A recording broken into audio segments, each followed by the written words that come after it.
Yeah. What up, what up, what up? Wow, man, it's so good to be here. Yeah, it's that time of the week again, man. It is. And I know the good people out there notice that it's like, hey, I tuned into the DTTO show and it look a little different. So this is what happened, y'all. Okay, so normally you're used to me, Saga, Boss Lady V, you know what I'm saying, but in the mix of this week or whatever, I was thinking of some things, and it is called Determined to Take Over. That's right. So I did, and I fired their ass. Right. Well, you remember that scene on, and I'm trying to find this to share because this is important. You remember when Will Smith got into it with the old Aunt Viv? Right.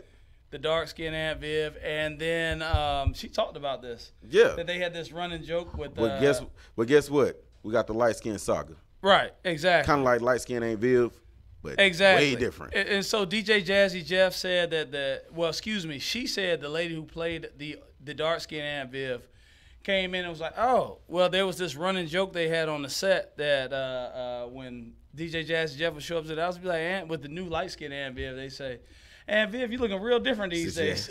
Look different since you had that baby. Right. True. So it feels good to, and very honored to fill in for Saga Boss tonight. No doubt. DTTO Show. We got Music Monk in the building. And to clarify, I didn't fire him. It was more like a forced resignation. Okay, right. I'm lying too. Saga's actually at a fashion show right now. You know what I'm saying? And Boss Lady V went as support because one of the things about the DTTO show is wherever we are, that's where we are. Right. So, you know what I'm saying? He could be here, there, wherever. We divide and conquer. We all over the city. Sometimes we in the same place. Sometimes we in 3 different places.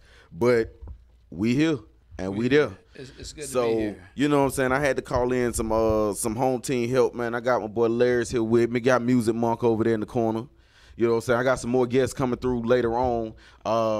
Got a guest that's real special to me right now that's in the building. My very, very first radio co-host is in the building. DJ Big Just, one of the half founders of what was Drunken DJs? Drunken DJs, grab Mike. Mike. Yeah, Drunken DJ, what were we on? Fridays, what was it, 12 to 2? Fridays 12 to 2, WGHR? I can't remember. Yeah, I mean, it was a lot of Drunken DJ moments. Drunken DJ moments. Yo, the innovator of the infamous Corona scratch technique. Well, what's excited about that? Drunken DJ's name my show is Beer in a Conversation. Right. And we'll be here in a couple of days here on Status Network. I'm so excited that we were able to get all this stuff worked out. We took a little break, a little 2-month break, but the idea of Drunken DJ's Beer in a Conversation, it seems like it just all coincides. Well, it flows. Right. Yeah. I mean, it works when you're not in the dorm room trying to do it. And you're under 21. These things happen. It's some of the easiest beer money we ever made, though. Very much so. Very much, especially since Deuces were only $1.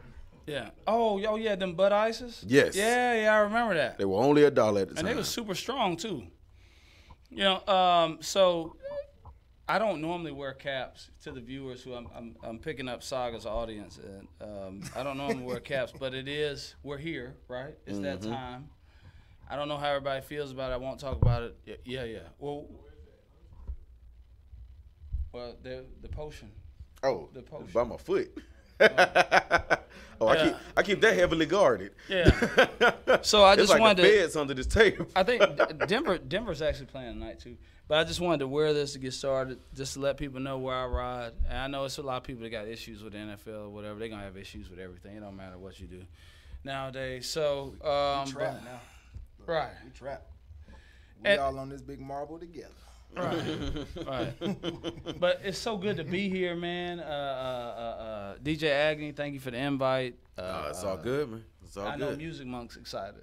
Hey, man, first, I appreciate it. I always jump at the opportunity to come down here, man, support, man, show some love. So I definitely appreciate the invite. Any chance I get, man. Oh, no doubt, man, because I knew with us doing a part 2 of the previous conversation, which was our hip-hop discussion, the state of hip-hop. Right.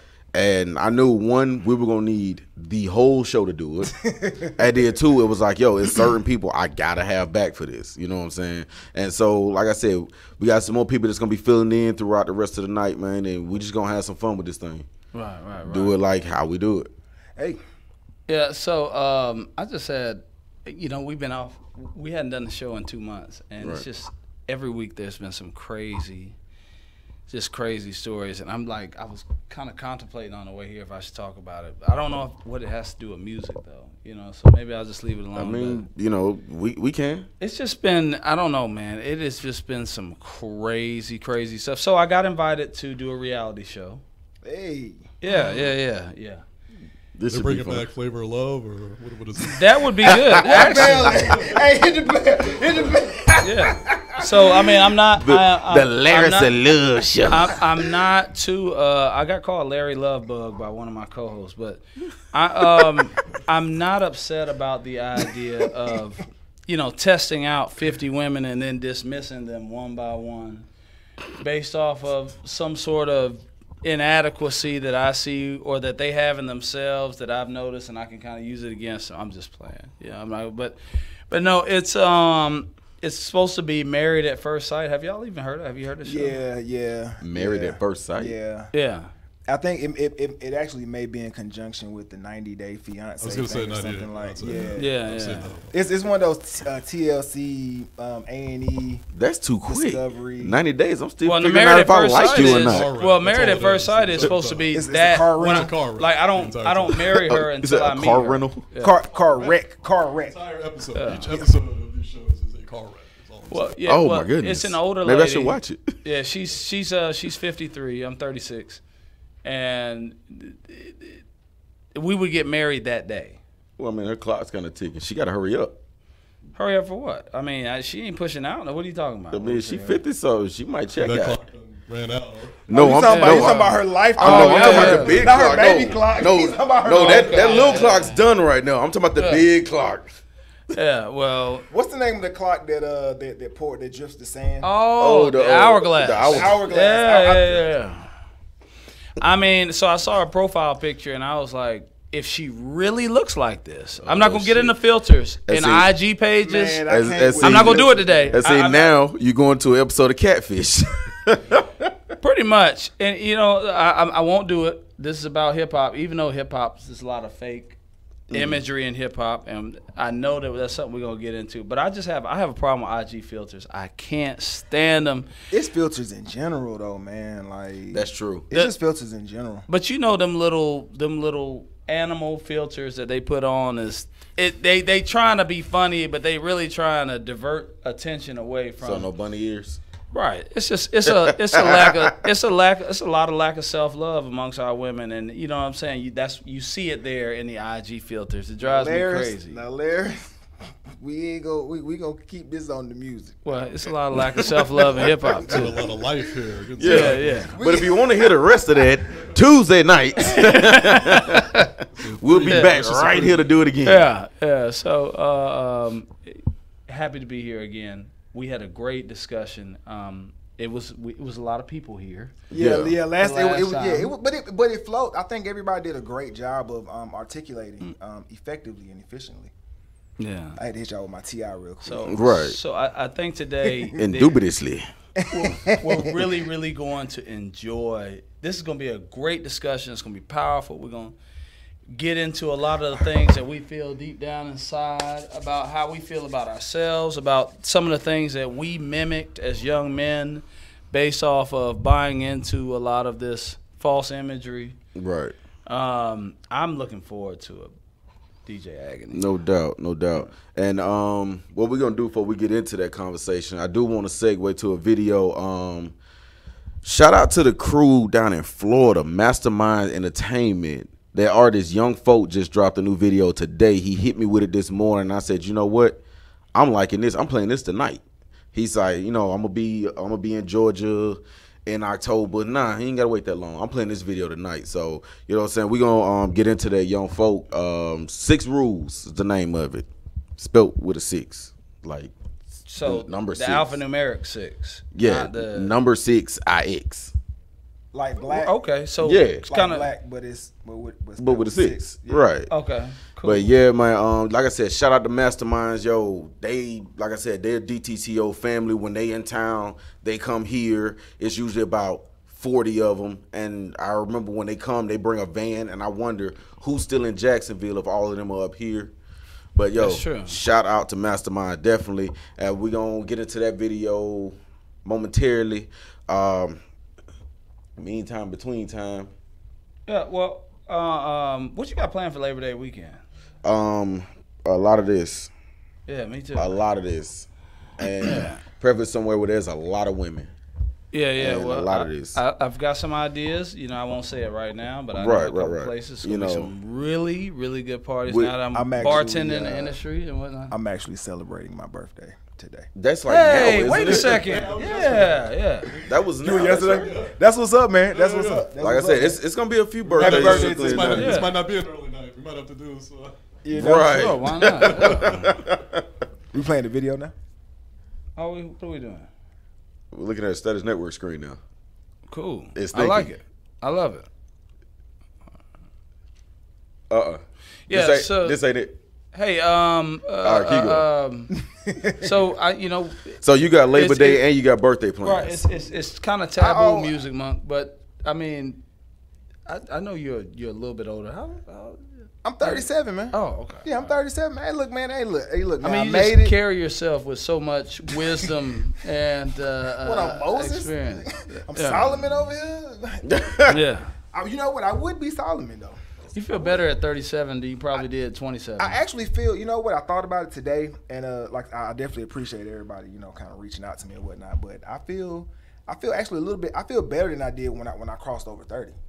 It's interesting. I feel reinvigorated. You take better care of yourself. Absolutely. Me too. Absolutely. Absolutely. Now you know what? I thought 30 was when it About was all 200 downhill, push-ups a but day. no, 30 is when Just the start- party start getting good. Yeah. 30 is when you learn how to drift in the corners. Yeah. Think about it. Think about it. Yeah. Think about it. That's true. You That's So you true. ain't just straight shooting no more. You know what I'm saying? You learn. I'm saying you learn how to drift in them corners, man. Sometimes you might get like you know, when you were younger and you got too hot, you panicked, you locked up the brakes, you didn't know what to do. When you get older, and you've been through some things, you be like, oh, okay, yeah, I know I'm doing 80, Yeah. but I'm about to drift through this corner. Yeah, you know what? That's true. I'm about to drift through this corner. I'm not wrecking. I'm not taking no L's. I learned how to Yeah. finesse even when things go wrong, and I'm just drifting. In the And- motorcycle world, we call backing it in. You know Right, what I'm right, saying? right. And low hanging I think- fruit really ain't that bad. No. You know, so I mean that's a whole nother. No, low hanging fruit was when you first started, man. You know what I'm saying? Yeah. It's some- but you it know was, what? It It's was some one of them type good- things like, look, you just had to take what you can get off the tree. You ain't trying to climb too high because guess what? You'll reach too far, you'll miss it, and you fall. But if you just everybody, catch what's just gonna but drop it's a out. lot of good low nowadays. It's a lot of good low hanging fruit. I think it's because it's more low hanging fruit now. Maybe so. yeah. Them apples done fell way off the top of that tree. And, That's true. They better super for ripe statements, now. in They're fermenting. in Yeah. commemoration into the start to the first week of Virgo season. I wanted to do a couple of shout outs if you didn't mind. Go ahead, do you think? So I want to shout out AT Aliens and Aquemini. They both had birthdays. Yeah, they both. Well, Aquemini's birthday is coming up September 16th, and it'll be 20 years old. But AT Aliens turned 22 on August 27th.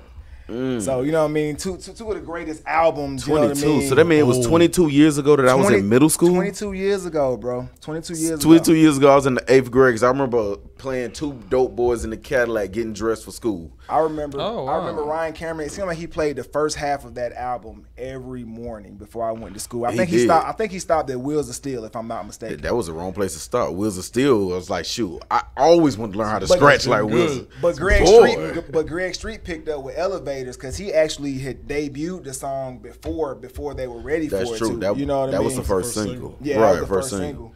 But I mean, you had too much good stuff on there. I mean, Decatur songs. The whole thing, man. It's the whole album. Yeah, That's Babylon. always that Babylon is when I took note of Dre as the poetic lyricist at that point. Yeah. They made them guns. They got some shit that'll blow out our back from where they stay at. Wow. Yo. What you saying? Shout out to Outkast. God Man, for damn. life, man. Tough Guy, I really like Tough Guy. That first Tough Guy, that was collaboration with, with a UGK. UGK. Yeah, that was with UGK, that was a man. good one. I think 99 was that one, but I think did we get the signal? Yeah. I think okay. We are good to go. So, yo, y'all keep it locked where you got it. We are on the 3-time award-winning DTTO TO show. show. This Hey, is your boy, DTTO. DJ Agony. Lyris. And your boy Music Month ATL.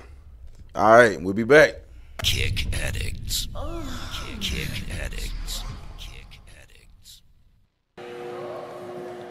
All right, y'all already know what we came to do. We ain't really got to do too much talking.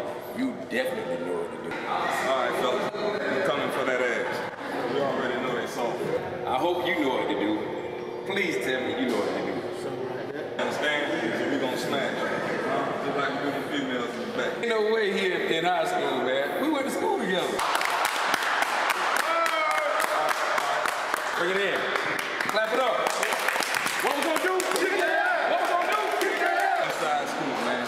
I kidnapped the star player's wife. You understand? So it's easy money. 1, 2, 3. 1, 2, 3. Ready? Man, sorry for the nation too. 6 rules of power. Follow this shit, you'll never go wrong. First rule, never go broke. Second rule, don't switch up on your bro. Third rule, don't never trust a hoe. These streets is dirty, that's the way it go. Hey. Fourth rule, always keep it real. Fifth rule, never sign a deal. Get that cash, stack it by the hour. Sixth rule, get the money and the power. Hey. First rule, never go broke. Second rule, never switch up on your bro. Third rule, never trust a hoe. These streets is dirty, that's the way it go. Hey. I'm up next, I'm on top, nigga.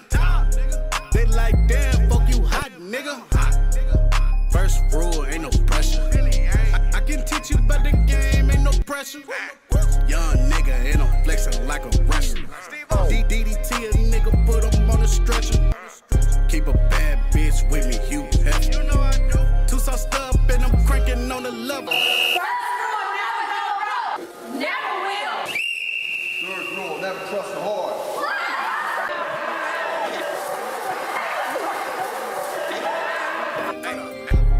First rule, never go broke. Second rule, don't switch up on your bro. Third rule, don't never trust a hoe. These streets is dirty, that's the way it go. Hey. Fourth rule, always keep it real. Fifth rule, never sign a deal. Get that cash, stack it by the hour. Sixth rule, get the money and the power. Hey. First rule, never go broke. Second rule, never switch up on your bro. Third rule, never trust a hoe. These streets is dirty, that's the way it go. Hey. Everywhere I go, I got a stamp. Young hitter and I'm fresh up out the camp. Young nigga wired up like an amp. Money team, cause I'm flexing like the champ. Everywhere I go, cash rules. Gotta follow code, gotta pay back dues. Wake up, thank God for the day. Getting money, catching plays.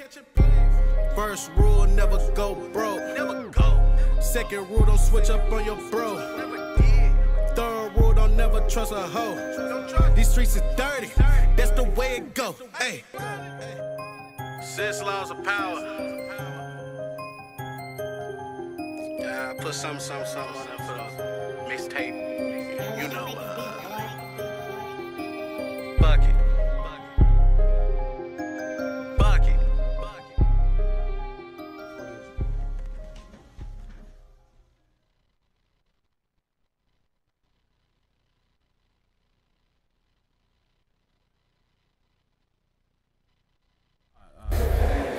Yeah, and we back. Yo, that was the homie Young Folk, man. Shout out to Young Folk. Great video. Mastermind crew. Yo, man, hey, next time y'all up here, yeah, we're in a different address, but hey, we still got seats for you. Y'all gonna come on through. Same area. Go ahead and bring the bus up. Yo, before we get into it, I want to give a few shout outs to our viewers, man. Yo, Stella, what up? Dudley Fuqua, what up?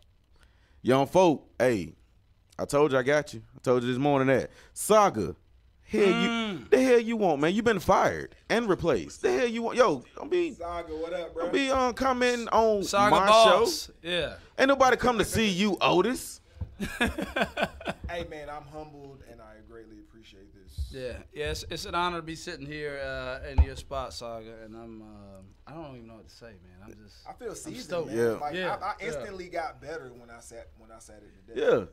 Yeah, we took his seat. That's why. It's not my word. Hey, I mean, you almost kind of feel. You remember that Dave Chappelle episode when Wayne Brady kind of He took over the. Yeah. I don't even want to think like that.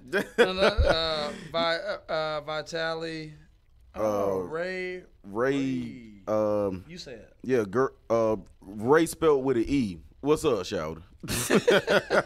Hey, now Young G. Did you get Young G yet? Yeah, that's Young Folk. That's the video we just watched. Oh, okay. Yeah, Young G yeah. Folk.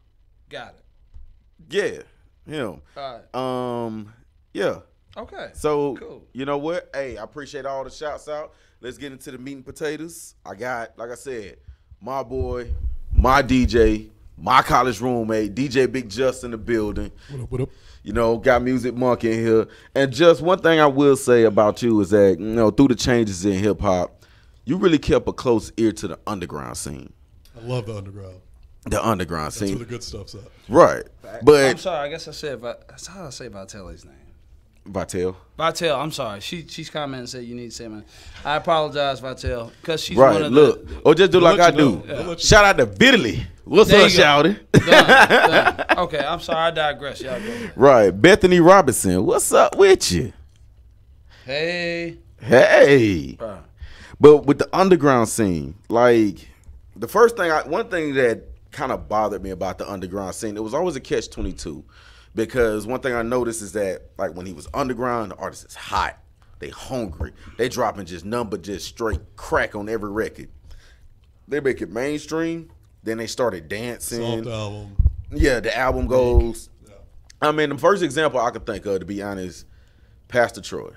And you were there for this. Yeah. Now, we bumped a lot of Troy in them freshman years. Mm-hmm. Then when he dropped Are We Cutting, I was like this. And I understand it was a big check. That was the what? Triple X soundtrack? Chug-a-Lug, too. Wasn't that? Yeah, Chug-a-Lug was an album cut, though. Yeah. But Are We Cutting had the big budget video. He's skydiving. Right, that was the Timbaland one. Yeah, Timbaland did the track. So it's like, okay, damn, Troy getting noticed, but Are We Cutting was like, so not this the city. Because I think it was it Atlantic Records? That Universal. He was on It was Universal. a Universal. That's right. Indeed. I remember all I can picture is the album label now. I think that has a lot to do with it. I think you go in there, you have like maybe 25, 30 tracks you've been working on. You go to these label execs, you play it for them. They're like, no, that one, and we'll bring in some big name producers. Yeah, it's almost you have to find the right blend of the stuff that gave you credibility, along with what's going on like currently and like the current trends. And Field Mob went through a similar transition at that time. Oh my goodness! Very much So their first album is a classic. Ashy the Classy. Absolutely, I mean, it is a classic. But then you notice that they started to incorporate the R&B hooks. You know what I mean? A little bit more softer, a little bit more bouncier sound. And a couple of artists kind of fell into. Bubba Sparks got into that a little bit. You know what I mean? So I think that was just something in the early 2000s that if you were a Southern rapper, you had to do. Outkast and everybody, they were just so dominant in like a particular sound. You know what I mean? Mm-hmm. So I think people had to kind of circumvent that sound, but still find something similarly and like something similar and creative to that. And I think Are We Cutting is an example of one of those songs. Well, I mean, with Outkast, they believed in what they did so much to where they made society adjust to them instead of them adjusting to society. That's true. Very, very few to do it. And do it with that level of success. There are some other artists. I mean, I like a lot of those Midwest artists, Common, and a lot of them guys who stayed the course, but they just couldn't get a big enough not that pop like mainstream following. But I don't have. I met Pastor Troy a few different times, hung out with him. I think that he's a great guy. I don't have a problem with him. I have a problem with his music evolution. And So when we start talking about albums and maybe there was a lot of compromise. Here we go. Boy. Oh, Okay, here we go. we good. hey, that name looks familiar too. All right. Here we I go. wonder should I answer this shit? Screen the calls. Time 11 seconds. Caller, what's your name? Where you calling from? You at the DTTO Show. This is DJ Agony. I have fired Saga Boss. My nigga. My godson! Is There you that go, Skip? yeah. My godson. Hey, I just got a question for you, though. What up? Why are you so disrespectful, bro? Is that a Denver Broncos hat on the set right now? It's been removed. What did I do with it? You threw that Oh, shit, yeah, you threw yeah. that shit in the trash, bruh. Yeah, Threw that shit in the trash. I had to come and represent Saga. Now, let me just say this, and coming under big scrutiny. I got a feeling that the Eagles are gonna beat the Falcons on Thursday. Man, if you don't get that shit Where's up the out of weather? here, You man. said- All You said right. you said you got a feeling. Hey, man. Let's bring this back to the. Don't Don't give out the look. address. Right, you know what I'm saying? We gotta get out of here. Y'all handling y'all business. I apologize that I'm not there. But I'm sorry. This is my head. The showcase. You gotta say hold on first. Is he in the drive-thru right now? Yeah. Hey, make sure you get Number fries on that. 6. You definitely Yeah. want to supersize the fries. Nah, no fries. I'm sitting outside the venue right now, and somebody asked me if this was the correct spot for them to get in. As far as the fashion, shout out to Calvin Johnson and Urban Hip Hop Fashion Show. But I called in to holler at y'all and let y'all know, man, I got nothing but love for y'all. Thank y'all for rocking with my dog. Homie, thank you for holding it down. Oh, no doubt, Trey, man. what up, though? Jack Trey. Nah, Yeah. you know what it is, man. It's DTTO Show, man. We everywhere. We is. Right. That's We right. everywhere. Saga. That's Matter of right. fact, I'll be in Ohio tomorrow. Oh. Hey, can I'll holler I? at y'all. Y'all do your thing. That's a bet. Yeah. All right, boy. We'll holler at you. I'm Alright. gonna call back once the discussion get heated. I'm gonna call back. No doubt, All right, man. We'll man. be here. I got 2 cents to put in. Yeah. Can I do it? You got a patent on that? Can I? Yeah, I got a patent on that. Oh, I'm sorry. It would be a All right, Skip. it would be a trademark. Oh, the phone hang itself up. Damn, I love this shit. Yeah. And so. Hey, Jack, you got a phone that hangs itself up. I love this shit. So. I- you excited about that? Out of all the stuff. oh, I mean, this little dual camera thing's pretty cool, too. Well, Jack, what we need, I co-hosted on somebody else's show, and I think that they wish that they would have had some sort of notice when the show was over, and they didn't. And that was not a production issue, but they Oh, continued. man. Oh, you Hey. remember that? And I was Yeah. like, whoa. I was sitting up on the other side though. Well, we'll just the next music break. Yeah. Yeah, we'll tell you.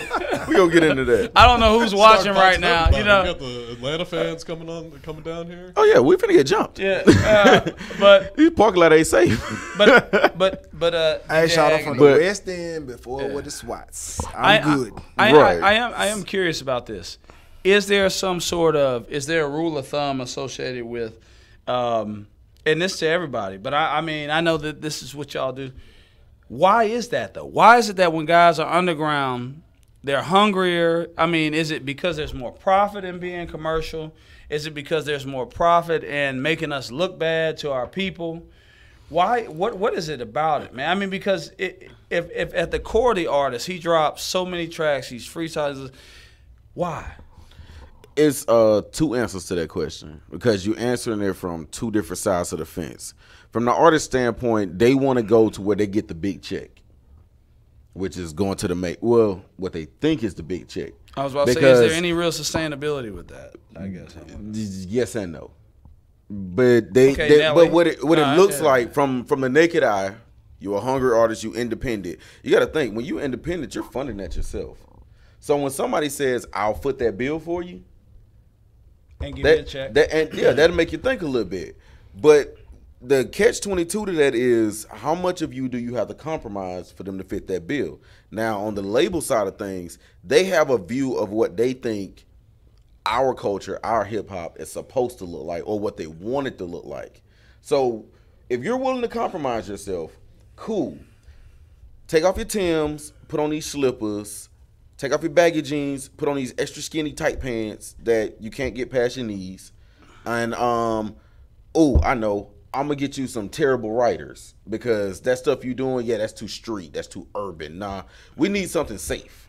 We need something that's, you know what I'm saying, that we feel safe with. Oh, well, what about Death Row Records though? You said Death Row? They couldn't have felt safe with any. I mean, well, you know what? I think Death Row was the last time they were able to pull that off. I don't think we could ever get another Plus, Death Suge Row. was financing that, so they didn't really have to answer to anyone else. That is true too. Cash money, but yeah. Well, when you talk about how an artist, first of all, the drive and the carrot is being dangled in front of you is just whatever you perceive your success to be, and usually that's your name and your name in bright lights. You know, some sort of acceptance speech. I want to thank God and my mama. Some sort of #1 debut. I mean, these things. I mean, there's a checklist of things that every artist, no matter what level that they're on, they want to have some level of notoriety, some sort of longevity and nostalgic success, like the type of success where people can look back and say, man, like we're still talking about AT-Aliens and Aquemini. Like that's what, like people want that type of stuff, right? But unfortunately, the way that the structure doesn't really allow for the artist to really ever really make it to the top. For example, the amount of money that the artist made, like I think there was a report that just came out where in 2017 artists made 12% of the total revenue. 12% of the total revenue. And I guarantee you they spent that all up front in advance. So what you're looking at, if you want to understand and know why the artists lose that drive, it's because that is a part of the process to create the machine that allows them to make the money. How can I finance you and then still allow you to keep your mindset? You can't use my money because you don't know what, like, it's my money. So if I'm going to use my money to give you greater exposure, then I'm going to take some of your autonomy away creatively, because I need to spoon feed that creativity to people in order to maximize over the long run. If I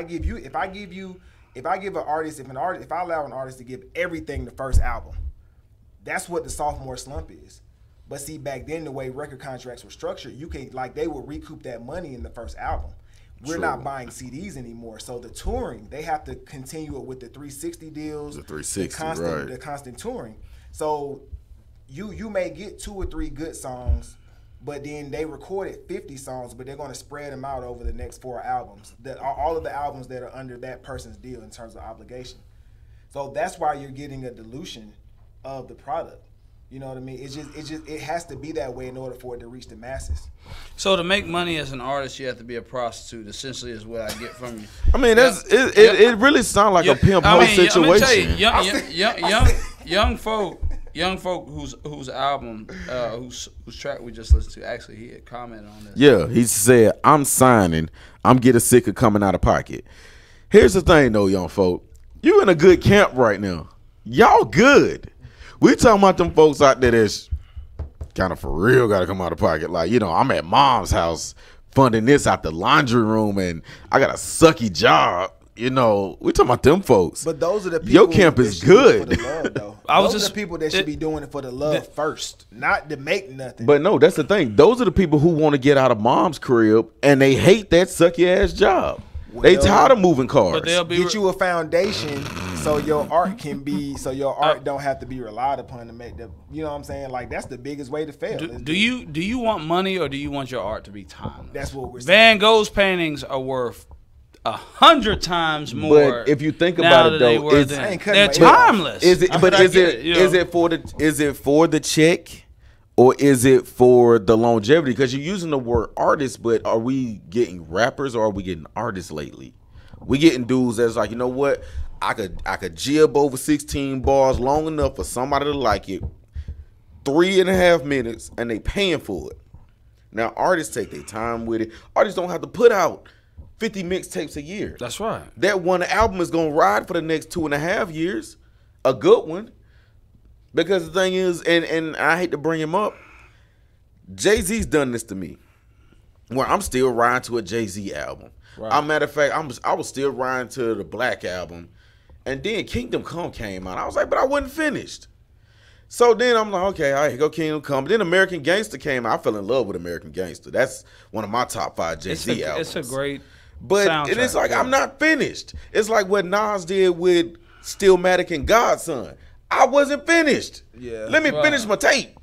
Right. But Godson was a really good interruption, though. If you would want to be cut off by an album, you would want to be cut off by I wasn't finished with Stillmatic. I know, but that Godson came in and was... That's true. But that's what I'm saying. When it comes to artists, artists will put out something that you still riding to.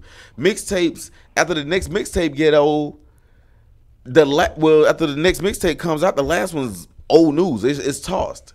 And an example with that would be Future. So I listened to Beast Mode. I was into Beast Mode. I love Beast Mode. Next thing I know, Zaytoven. Shouts out to Zaytoven. Yo, shout out to Zaytoven, man. Red Bull Culture Class, you did your thing, bro. Next thing I know, Beat the Monster had came out, 56 Nights had came out, and I was like, wait a minute, he done dropped 2 more tapes. I'm still listening to Beast Mode. So it don't work the same with mixtapes and the overflooding of the market, as you will, but it's not as artistic as it used to be. Yeah. It's like the Machiavelli / Lil Wayne effect when it comes to mixtapes. You know what I mean? Cause when Pac died, there was like so many Machiavelli mixtapes. You know what I'm saying? Like 7 that I can get. Like 8 or 9. Right? Yeah, you know what I'm saying? I lost count at 7. And that kind of I think for someone like Wayne growing up, because we're all around the same age, looking at that model, I think he comes back and he does like a ton of mixtapes. And then when albums stop selling, I think the mixtape it allows people to put out music without having the pressure of an album or people like really like charting and looking for how your performance is, right?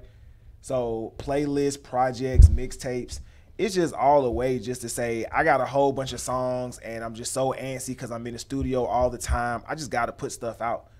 And see, it's marketing now too. Yeah, so it is. Yeah, it's actually good marketing. I think. Great. Yeah. It's the work to put in, and then you cash in. Right. And see, my take on the mixtape game was always like, okay, I'm in between albums, but I want to maintain relevance. So 2 things I'm gonna do. I'm gonna do features, and while y'all waiting on me to do something on my own, I got some stuff I had did some time back. I just throw this out there too. You know what I'm saying? And so that's gonna keep you waiting till I drop this album. Well, let's take it. Stella Marie said, "Independent is better than signing your soul." Let's take it. We're radio personalities. Let's take it to another level. Yeah. Coca-Cola calls you tomorrow and says, "Let's talk about it. Let's talk about it. We want to put you on a big stage, V103 or whatever. You know what I mean? Right. We're gonna give you X amount of dollars. We're going to tell you what you can and cannot say. What you going to do? How long we been doing this? What you going to do? Sure. How long I been doing this? Hell, he was there. Yeah. So from what, 17, 18 years old? You know what I'm saying? 17, 18 years now. Now, I'm going to be honest with you. If Coca-Cola calls me, I'm going to be like, look. And you know what? I got to see them papers, and I got to see. I got to know. I gotta know, it's and facts, I gotta be able to live with what they want to take in and take out. Somebody asked me one time. Matter of fact, I'm gonna tell you who it was. I was with my son's mom, and we was with my son. We was watching Yo Gabba Gabba, right? And Biz Marquee is all on there. Right. She asked me back then. Now, mind you, I'm like maybe 24, still in a younger mindset. She asked me if they told you to get rid of all the stuff you do now, become DJ Applesauce. And Nickelodeon is going to pay you this money to DJ on Yo Gabba Gabba as DJ Applesauce. Would I do it? At 24, I was like, hell no. You know what I'm saying? You know what? Look, hey, I was still with my crew. You know, shout out to Hazard Entertainment. DJ Agony still had a lot of gas in the tank. Now, would I have done that nowadays that I'm tired of carrying speakers and my back be hurting? And the DJ game just is a little different than what I came into it as or what I could digest it as. Yo, Nickelodeon, if y'all hear me, call me. Yeah. Yeah. Coca-Cola calls. They say, Laris, you can't curse. I'll be like, okay, I can deal with that. I could deal with not trying cursing. to do the new Blues Clues. They're looking for a new Blues Clues host in Atlanta. Really? Oh, yeah. Well, I mean, I could probably do that. But do I got to cut my hair? Could I Well, no. You might not have to. I might scare little kids though. They're like, it's the predator. Scare Blue. Right. Could Now I- we gotta chase the dog. So Bobby, Monk, my man, could you not be socio-political? If they say you cannot be socio-political, you have to see things. You've been given a voice. Like, every deal is different, and everybody has a line that they're willing to cross. I wake up at 8 a.m. every morning because I'm paid to. That's just what I do. But Coca-Cola I wants wouldn't wake up at 7 a.m. every morning, or I wouldn't, So there's a line in everything. And Coca-Cola wants to keep you as a consumer, and they don't want any message that's contradictory to you being a consumer of their product. I think we're all entangled. Like, there's no way to be completely off of the grid in any way. Like, we are infinitely bound to the lexicon, like, at this point, right? So if a major sponsor was to call any of us, I think at any stage in our life it would be important just for the experience. You're not you know who you are. Now if you weak-minded and you're gonna lose yourself, then that's up to you. But I think if Coca-Cola called anybody in here, I think that we all would have the intelligence and the moxie and the guts to go in there and concede on some things, but also not back down on certain things that would hinder our credibility. So pretty much, walk in a man, walk out a man. And Jay-Z said, "I can't help the poor if I'm one of them." We got a call. We got a coming in. caller. Hold time. 9 seconds. Hey, caller, you on with the DTTO show? What's your name and where you calling from? This folks caught up from Duval. Had to call in and chime in on the conversation. Duval, what up, young folk? Man, chilling. Y'all getting into some interesting topic. I kind of wanted to touch on it. I'm looking at the live right now, so I forgot where y'all left off at because I called in. Well, we're going to do what you want to do. You tell us where you want to go with it. Okay, so y'all was talking about the perception of being independent and being signed to a label, correct? Absolutely. Okay, so I think this is all. I think you hear people like the Migos or whoever be like, "Oh, we did it with no label," but in actuality, they not saying in context what they did it with, because all of these groups, whether it's Cash Money, whoever, they're all tied into the bigger network label. So I feel that absolutely the perception of, "Oh, we did this without," what's the name of what you call it? We did this without having any backing, which is not true. That's why you got Cash Money Sub, Cash Money Universal. True. QC, Club, Atlantic. You know what I'm saying? 300 Entertainment.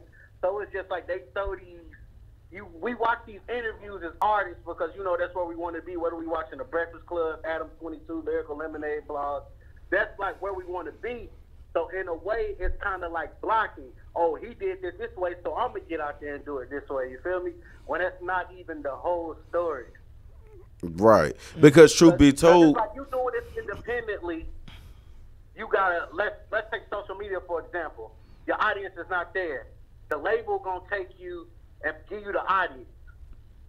Like all these major labels got stuff called burner account, where they done build it up over time, repetitively, and then you the new artist, so you would take over their Instagram account, their Twitter account, their Facebook account that the audience is already on. So it's like you're going to need somebody somewhere to get it. You cannot do it independently. Well, and here's the thing, like what I learned recently was that even there's major funding in the underground market to keep it as it is. There's a whole subsidy of Sony called Sony Underground. And what the big labels have those. Right. And they fund the underground. You know what I'm saying? So the money's gonna come from somewhere. It's like total independence is such a rare thing. Like the closest we might have got to total independence was Master P, and even then he was distributed under priority. So that was about the closest we got. You know what I'm saying? Right. Total independence is possible. I mean, there are artists who do it now. Tech Nine, before the major deal, 3-6 Mafia. Tech Nine probably the most successful. Tech Nine is the most successful. Yeah. I mean, the man brought in 10 mil independently on his own. You know what I'm saying? So with no radio. So I feel like that kind of happens over time. Let me do this and this and this label deliver. Take whatever I make from this label and make this happen type of thing. And you know what? And that's younger people coming up saying, "Oh, I threw this on SoundCloud. I threw this on YouTube. I'm viral. I'm up. I'm out. I did it by myself." Which is kind of not the case. So, brother, and I think you brought up a couple good points. Right. First thing, I think all of us could sympathize with. We're all trying to figure out how can I get, if we're rats per se, how can I get the cheese and not get caught in the trap? And then the label is trying to figure out how can I catch them in the trap while they're trying to get the cheese. Trying to get the cheese. There right? So if you can win that game and you can get the money and get in and out, it's just there's so many things that stack. I heard a guy say one time, you don't know what you don't know. There are so many things stacked against you when you start playing this game with these people. So the bigger question is, if they've already got accounts, right, they can put you on and audiences, that makes you that much easier replaceable. You know what I mean? You almost like a running back in a system. You know what I mean? And so I'm glad you actually said that, because in this day and age, I'm gonna tell you something. Labels are not looking for a rapper. You know who they looking for? Puppets. Puppets that go viral. Like, it's just like, for instance, I don't know if y'all familiar with Bad Baby. Yeah. Mm-hmm. Catch Me Outside. He did the whole Dr. Phil Danielle thing, like Bregoli. Catch Me Outside. Oh yeah. Danielle the young white girl. Bregoli. Right? Yeah. Yes. She had, so what these labels are looking for was followers. Somebody they don't have to put as much money, they can put a machine behind, right? Right. Where that was already there. So these labels, Atlantic is really known for it the most. They don't do nothing but sit on Instagram and they don't look at artists. They do not listen to music. They like the propaganda side of things, where who went viral to do this? Like, instantly, I can't remember the chick's name. She did makeup, and now all of a sudden she's a rapper. Well, it's so many stories like that. But what I will say is that now in this day and age, the new thing is it's the technology battle. So if you can beat the algorithm, and you're in some kind of way, like, for example, there was this kid named Matt Ox out of Germantown, Philadelphia. Yeah. This kid's 12 years old. I know Matt Ox. He came out with the fidget spinner video. Right, with the fidget spinners, right? He had 2 million views in a weekend. So I watched it and I was just like, you know what? He's going to be signed in 3 weeks. But I said he was going to be signed to YouTube Music. And sure enough, he was signed to something like that fits into like the algorithm and the exposure. Because the kid doesn't really have like talent per se in the long run, but he has commercial, like 30-second, 15-second. Yeah, you know what I mean? So yeah, I mean, if you because I know Leor Cohen is at YouTube now. He had left 300. Yeah, he's a problem though. He's a problem for the culture. We could get into that all day. Young folk.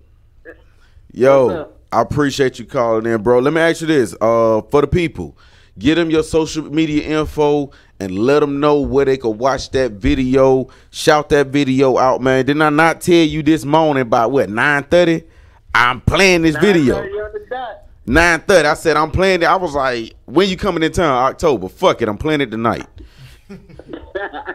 Yo, shout that shit out, man. Let them know where they can find that video. Let them know where they can find you on social media.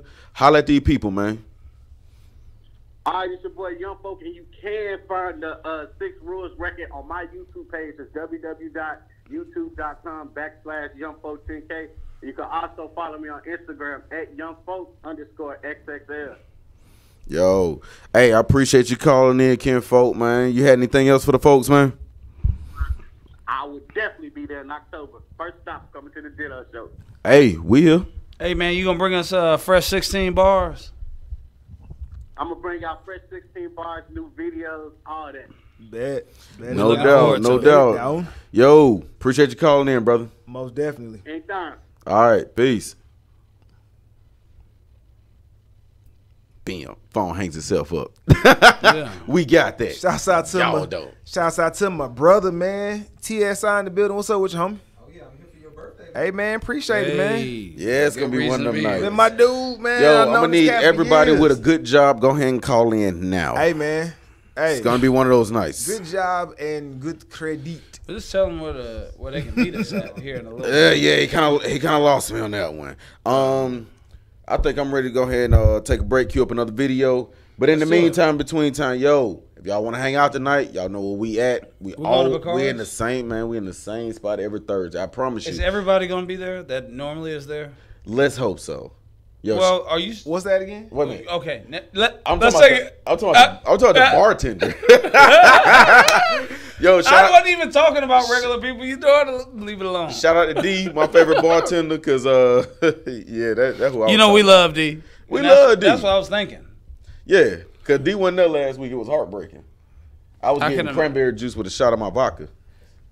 Right. Okay. All bad. Oh, before we go into this break, yo, I'm gonna give a shout out to a very, very, very special lady in the DTTO show, Miss Mama Austin. What's going on? Your son went to go do a fashion show, and he left me in charge. And you know what happened when you leave a little brother in charge? He got all his friends in the house. We throwing the party. We got alcohol. We spilling shit. You know what I'm saying? Oh, we fucking the house up tonight. So you left the big brother in charge of the little brother, but he left, and this is what happened to your house. Yeah. Shout out to Mama Austin, and we hope you enjoy the show, Mama Austin. Yeah, you'll definitely enjoy the show. Yo, shout out to my newfound Connecticut family. Yo, Stratford, CT, you know what I'm saying, New Haven. Hey man, CT gangster as fuck. Yo, you know what? Hey, but what I discovered when I was up there, and people from up north look at me like, damn, you just found it out?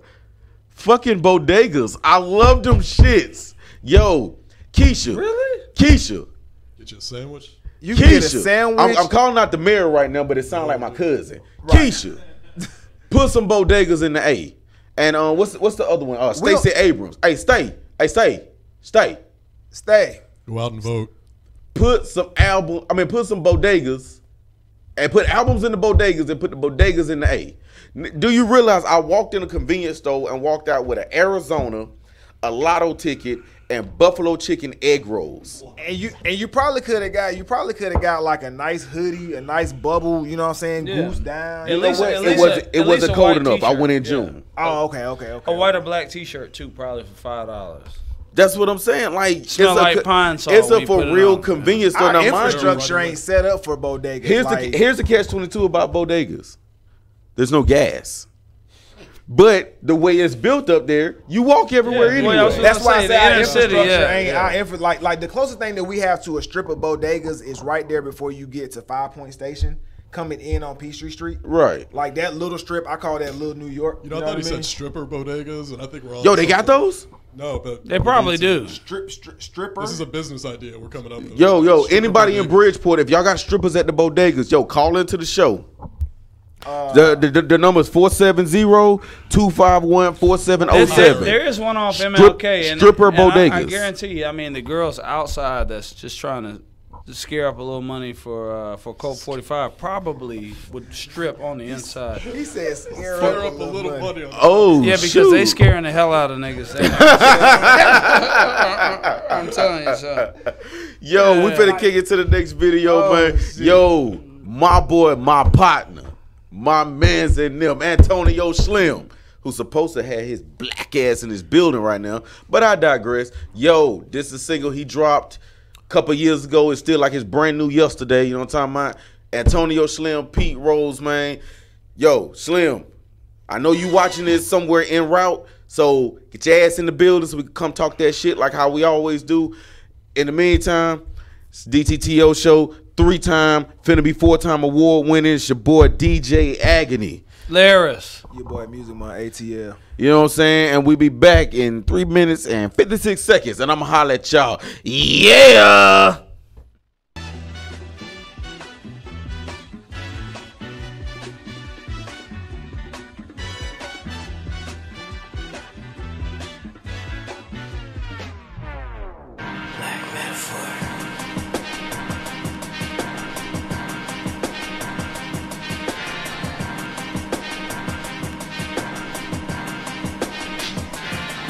Free Spain. My financial sheets is all in my arm. You mean you still have your Rolls? I got a Rolls, I got a Porsche, I got a Mercedes, I got a couple other things.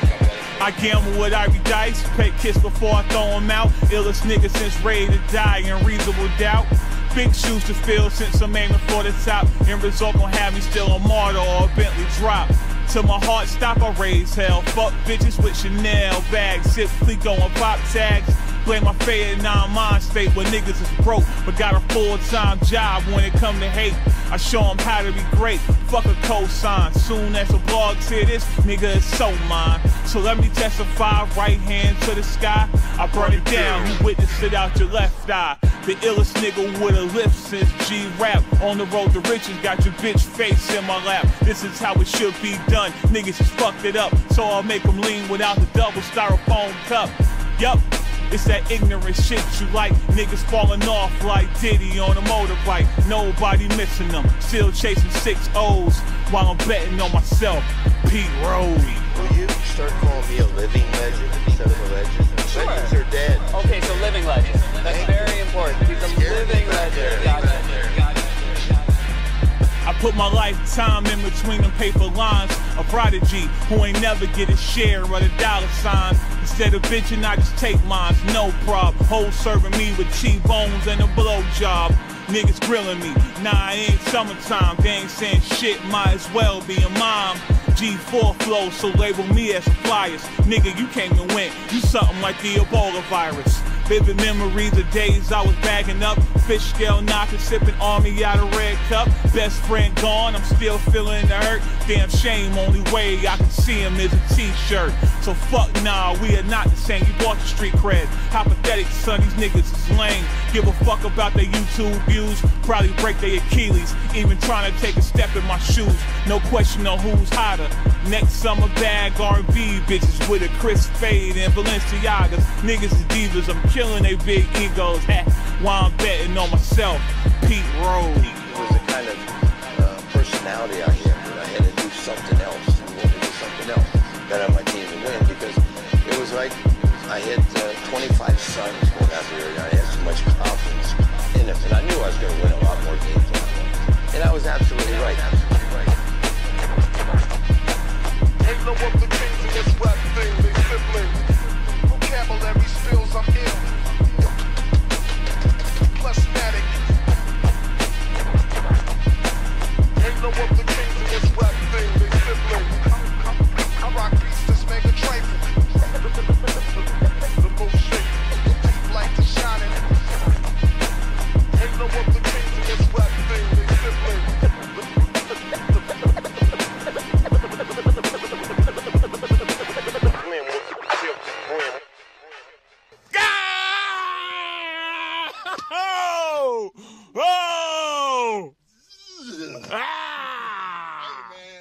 I gotta hear that again. Yeah. What up? What up? You know what I'm saying? We back. Yo, shout out to my boy Antonio Slim, man. Yo, he got some more heat coming. Like, if y'all go ahead and sit still, pay attention. Vietnam's own Antonio Slim, man. He got some more heat coming. Yo, but we get back into this discussion. Shout out to V Speak Life. That's Status Network family right there. Normally you would see her come on after me, but you know, she took a week off or whatever.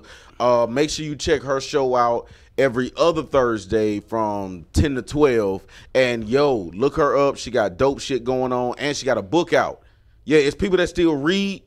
So for y'all reading people, go out and buy the book. And if you know some people that don't read, buy 2 books and then read one to the people that don't read. Or you can go get that goddamn book. Or you can just be the reading perpetrators that I come across that have a lot of books and don't really read them. But you know what? know Even that if you there's don't, value in if you don't read, yeah. buy that book and put it on your shelf and make your shelf That's look right. good. There you go. V There you Speak go. Live, man. Yo, There you go, Agony. she the real deal, man. Yo, check out every other Thursday right here on Status Network, right after the DTTO show. If you're not too tired and wore out, yo, she got some very, very informative stuff for you. She gonna have you thinking about life and stuff like that. Existentialism. Yeah, you know, trying to rip there, refigure your When's damn the self last out. time anybody's read a novel front to back? A novel? Because I kind of just feel like, you know, we just kind of get to the gist of whatever. You know, we just kind of get We the just meat. read the preamble. You know, it's kind of like when you, as men, when you're taking a piss, and it's like when you think that you're done pissing, you start flushing the toilet, so you don't. I don't know. Maybe it's just me.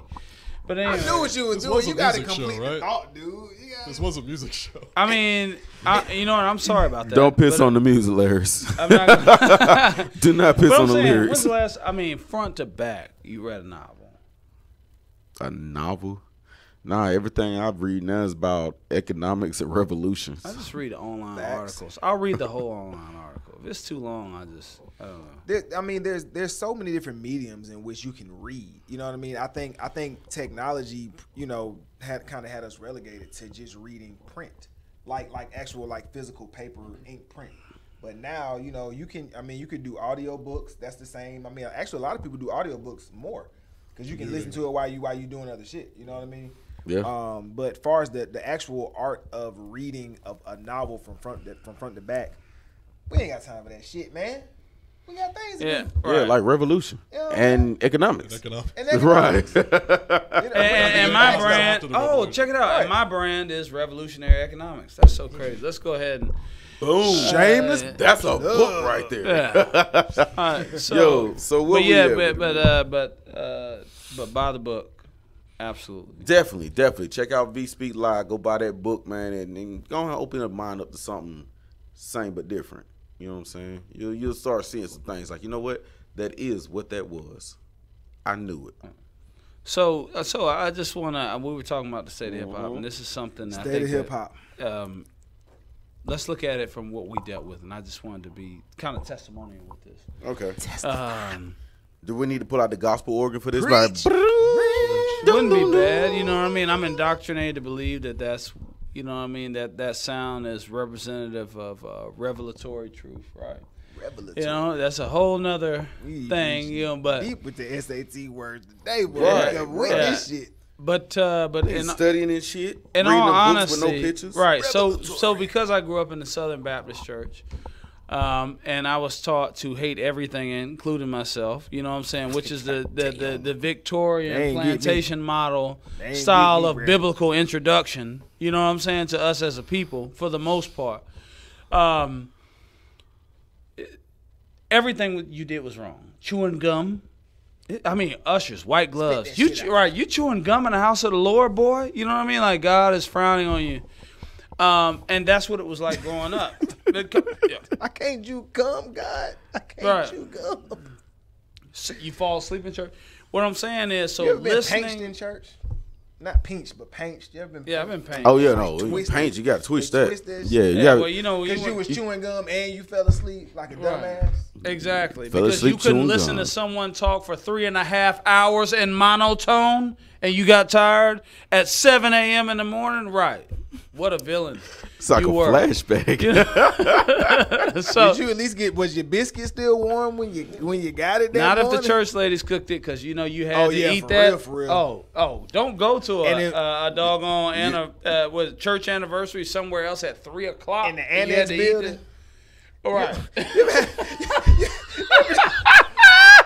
You are crazy. Some shit in the annex. Right, exactly, and that's where it was. They still paying for it. Like, you know, the average church in the community got like 4 mortgages. You know what I'm saying? Right. They got the original mortgage. That's owned by a Mormon bank out in Ogden, Utah. By the way, okay. So I mean, There's some people Jewish they guys don't like, even yeah, they don't praise even Jesus. agree He's with our- their he's beliefs. He's our guy. He's our guy. Right. They don't even We know believe in him. their beliefs, but they're back. Just look it up if you think we're lying. You know what I mean? So anyway, fast forward. We were taught in church to hate anything. We was taught to resist messages when we went to college. Oh, you got prayed for, literally, when you went to college. No, if y'all, this is Southern Baptist. All that because they didn't want your mind. Soccer said, y'all need prayer right now. Hey, we going the fuck in tonight. That house party too. Yeah. They prayed for him. When you get prayed, because they don't want your mind to be altered. But you know why, though? I'm going to tell you why. If you notice, you bring up house party too. What did he leave that church with? Money. A check. You better not fuck this money off, boy. You better get your ass in there and become the next Frederick Douglass. Because we just spent half the building fund of your black ass going to school. We good though, right? Praise Jesus. And the pastors Praise really Jesus. Praise Jesus in the name of Jesus. It's always a building fund. Right, and so the pastors, always a bill. you know, he foregoed his the money that he got on that stretch Lincoln. You know what I'm saying, with the soft top. Now with the half rag top on it. It didn't have a full rag top. The rag top started like halfway from the rear, like the passenger seat. It was detailed and back. Yeah, you know, the Armor All was on the soft leather part of the Lincoln. You know what I mean? So it was shiny. Y'all know what I'm talking about. Got the nerve to have dual exhaust on that shit. What Pimp told you, that 84 Barrettes with the slant back ass, that fifth wheel and grill. That's a Seville. You know, Pimp told you what it was. That car looked like arthritis though, for real. But so the music. Back to the music. We were taught to just deflect images, but you know what? Don't listen to this, that, and the other. You go to college, don't listen. Don't even befriend people who are not in the church. Jehovah's Witness and Seventh-day Adventists and Pentecostal, they had it even worse than us as Southern Baptists. They had that Saturday life. Yeah, it's like you couldn't even be friends with people. So that was, I'm just using it as an illustration of how you were taught to repel imagery. So now we start talking about rap music. Love that shit. Now, early 90s, come on, y'all.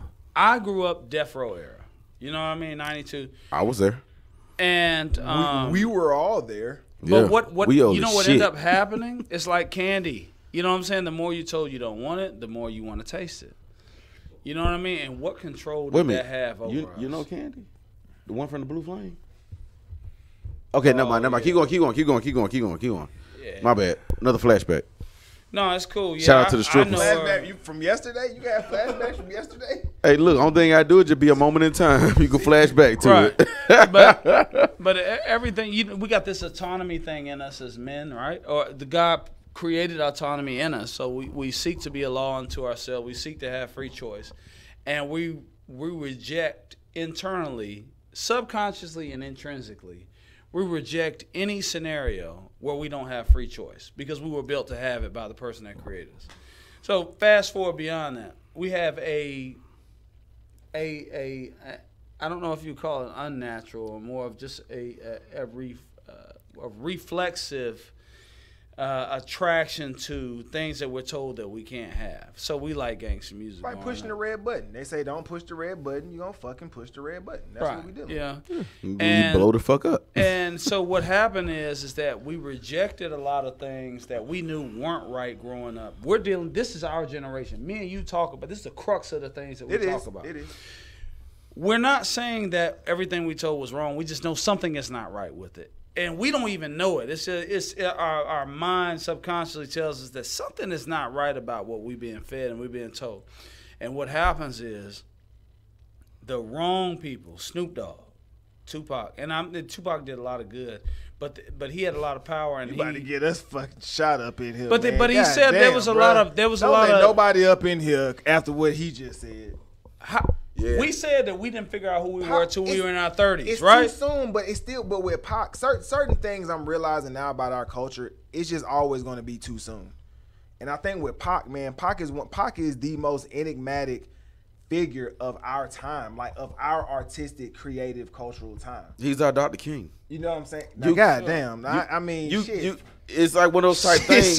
I'm gonna put it to you like this: go find somebody who was alive 40s, 50s, 60s, and 70s, and say something bad about Dr. King, and then brace yourself for the slap. No, you right. Do like this right here. Say that bullshit like Dr. King fucked everybody. You're absolutely right. Which he did. Hey, and we'll talk. I mean, okay. We can talk about King in the wilderness. Hold up. Man, the civil rights movement was about civil rights and not piety, and that's how you. But my thing is, we were here in the 80s. Go find somebody 60 and do like this when you say that. You know what I'm saying? I mean, just brace yourself for the heat. It's gonna hurt now because they still got a little power in that right hand. Pac is just he's the figure that we always revert to without necessarily a clear understanding because the legacy is still unfolding and because we're still writing the legacy. You know what I mean? When we were younger, I remember where I was when Pac died. And it's one of those moments where, and that's why I see why you equate it to, you know, assassinations. You know what I'm saying? On a political level or on a civic level. But see, now there's a reverberation where now Pac is being attacked artistically. He's being attacked from a personal standpoint. So it's like there are a lot of similarities between him and Martin Luther King, because it's like we revere him so much, and it's not like we felt like he was perfect, but it's just sometimes when you have the bravery to stand up for a generation, and you're shot down in the way that you are, and it's such murky and it's so cloudy, the circumstances. Hell no, we don't want you saying shit about our dude. No. But I think I think objective dialogue is okay. Just don't do it for likes. Like don't be like some of these guys saying fuck Tupac. That's what it is. Understand, You know what I'm saying? I heard T.I. say this recently.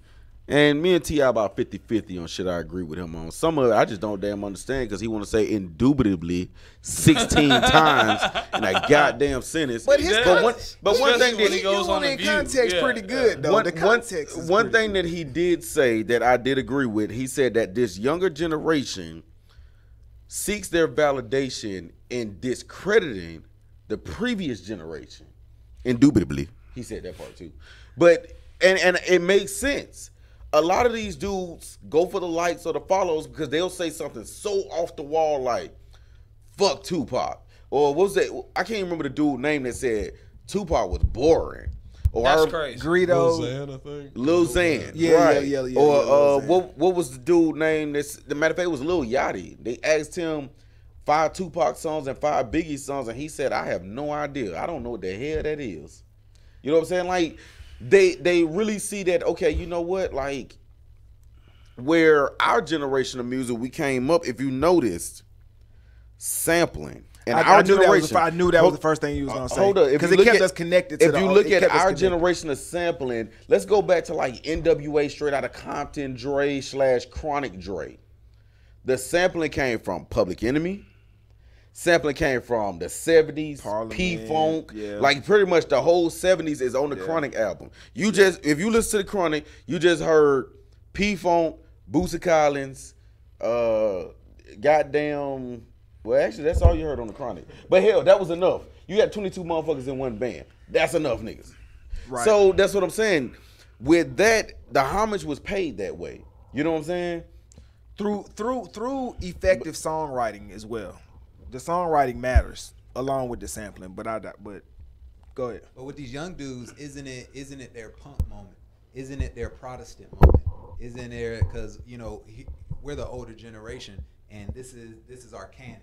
Yeah, we canonize pop. We canonize all these rappers and everything like that. Right. And then here they come, and they're like, fuck that. It's the rebellious young person. Rebellion, yeah, I was about to say. It's like, when is that a new thing? I mean, that was rock and roll. Everybody was hating on, like, when I was coming up, everybody was hating on classic rock because we had, like, alternative and then... the 2000s, boy. I mean, the alternative rock movement. We were looking at what happened before us. Right. And some of us, looked at it differently because our parents introduced it, so we have different, nostalgic moments or sentimental values associated with different albums. But as a whole, like, I didn't really feel classic rock that much because I had my own. I had Nirvana and, alternative and then grunge and all that other stuff. 92 changed a lot. So hell yeah. And people that the listen Seattle grew up sound on classic rock looked at, the Beatles probably the same way. I mean, I think in jazz and stuff like that. So I mean, it's just a generation. So I mean, with that being said, and I think you gentlemen brought up some really good points. Do you think that there'll be a reverting back to that? And I'll just say this from the standpoint of recently John McCain died. Salute to John McCain. He's all right. Yeah, exactly. That's what I'm saying. Well, why are we saluting? I'll say for me, I salute anybody who can be wrong, and this is in context of what we're talking about, and then come back and say that I didn't make the right decision about the at war. Times. About the war. About a host of things. About voting against the King holiday. About voting against King holiday. About voting for taxes overwhelmingly in favor of the elite. When he stared Jeff down I'm gonna understand this. On our deathbed, we get hindsight like a motherfucker. We got down and started remembering all that wrong shit we did. Like, you know what? Maybe I shouldn't have did that. They had that bill repealed for Obama, and he stood up. This is what I'm saying.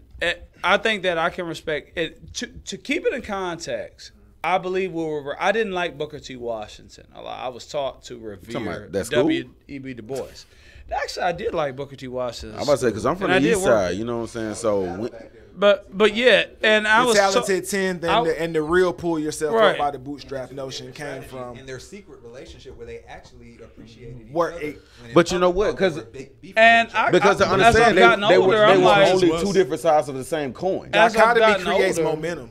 It creates paradigm when you have two opposing forces. I can be very honest, and my mind could change again. But now I would say that while I agree with Du Bois, I would honestly say that as in general, we'd be better suited being with tradesmen. With skills. I knew that's where you was going. But am I wrong for coming out and saying that Booker T had it wrong? It undermined our ability to be a corporate businessman, and it settled. And now, when we get can we get to a point where we revert back to things as we get older and say, you know what? It didn't seem like it, but they was really on to something right then and there. You know what I mean? And so they gonna have their come to moment. But remember in the '80s, they were listening. They brought that 50 sound back. Talking to Mike. In the '80s, they brought that 50 sound back, and they really start bringing back the music. I mean, we're always gonna go back. In the '90s, we were bringing back the P-Funk. We were bringing back all that. I mean, it's cyclical. It's gonna come back around. And right now, they just we're pressuring them. We're saying your music isn't good enough. They're saying, fuck your music, we got our own shit. But here's the catch-22 though. You know what I've noticed a lot of your newer artists are pulling from? Old Southern hip hop. DJ Paul is blowing up right now because of people sampling him. The new Drake has a Skinny Pimp sample from when he was on Hypnotized Minds. I mean, we talking about Ray Shrimmer just redid Side to Side, which was what they call it, Power Glide. It was side to side all over again. Yeah, it was. And goddamn, it was one more I just had in my head. God, I can't think of this dude's name. Just did a song with A$AP Rocky, where it was Looking for the Chewing. Kingpin, Skinny Pimp, the shit I got in trouble for listening to. Looking for the Chewing, but he made a song called Chewing Gum. And it's really just a rip of Looking for the Chewing. Goddamn ASAP. You know what I'm saying? Man, you can't tell A$AP he ain't from Texas. That boy from Harlem, but you can't tell him he ain't from goddamn Texas. So this is what we gonna do. We gonna stop on that note right quick. Yo, Dex 203. This is the official theme song to the DTTO show. We came to win because when we show up to the ATL Hottest, yo, shout out to me, DJ Agony, my boy Saga Boss, the DTTO show, Vitel Webb. Whenever you go to atlhottest.com, you see any one of those names, just vote for them. Don't ask what it's for. Just vote for it regardless. Hey. Dex 203, shout out to Connecticut. We came to win. Hey, DJ Agony. In my Don't Be a Menace South Central preacher voice, don't ask no questions. Just give the vote. Just get a vote. You know what I'm saying? And you locked in right here to DTTO show, man. This DJ Agony. I'm Laris. This your boy Music Month ATL. And we'll be back right after this. Yeah!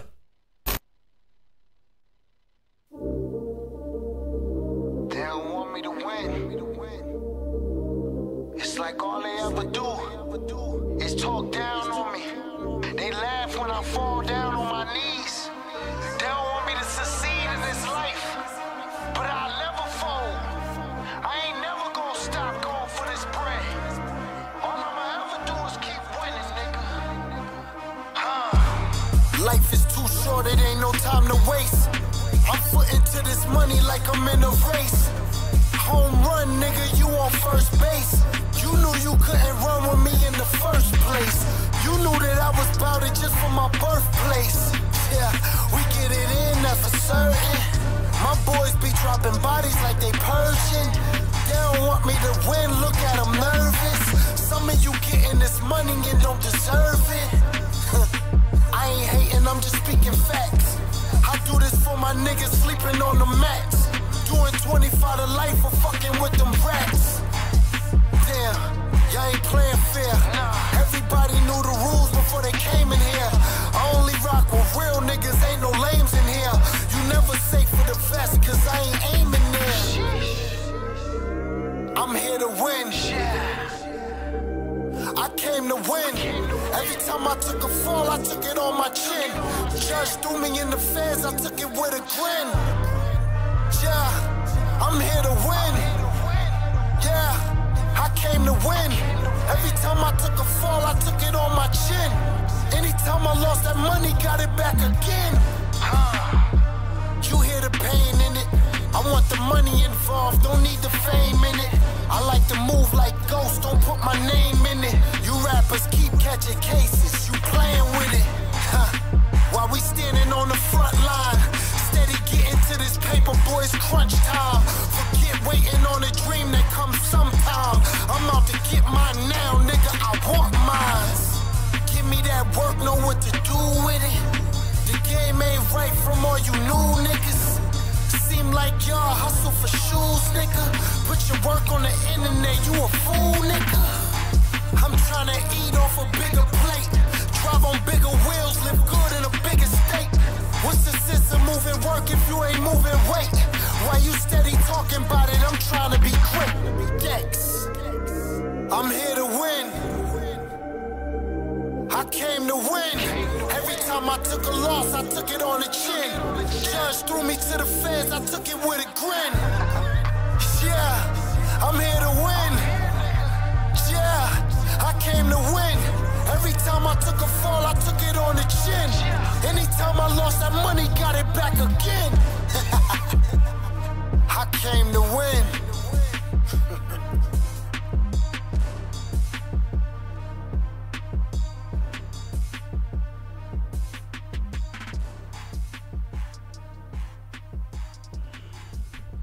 Hey. Yeah. Yo, what up, what up, what up? Shout out to Dex 203, man.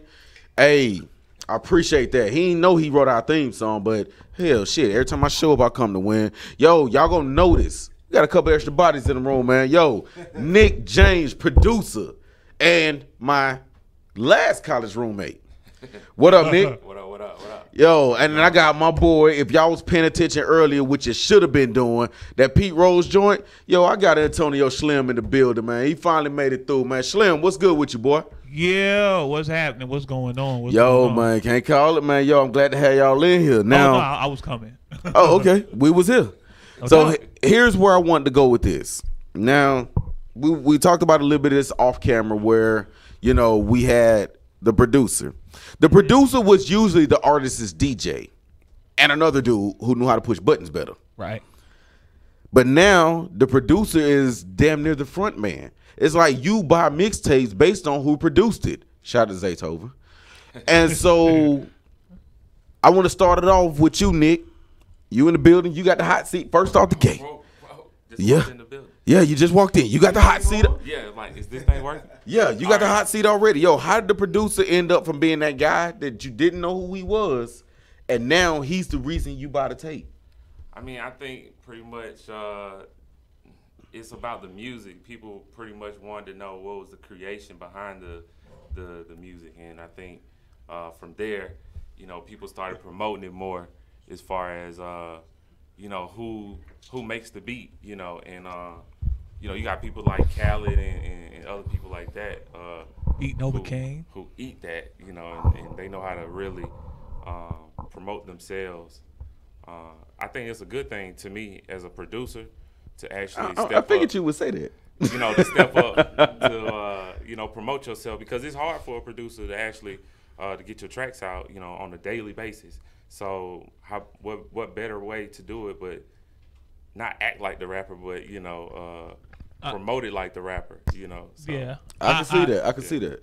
I mean, yeah, he has a point. I mean, because, you know, at one point, you know, many moons ago, like usually when cats did albums, they had one producer the whole project. Like when Kane dropped his first album, Marley Marl did the whole album. You know what I'm saying? That was Juice Crew. Yeah, you know what I'm saying? Like, yeah, and I think that what had happened was, you know, producers started getting money. Like, to me, Marley Marl was like the first super producer. And eventually, when producers started getting money, when you start getting money, you get one chain, you get two chains, start feeling yourself. But if you notice, though, every song that you ever seen, the producer was there. He was actually the guy that made the track or whatever, or the executive producer who actually came with the idea of the song. He's in there. You know, that's why you got Diddy there. That's why you got Manny Fresh. That's why you got Dre. I mean, they in the background. Yeah, they yeah. just come forward now. You know, as far as I made the beat. You know, I mean, so, yeah, because even like with the Puff era, that Hitman, we gotta get a Hitman their credit. We gotta put some respect on the Hitman name.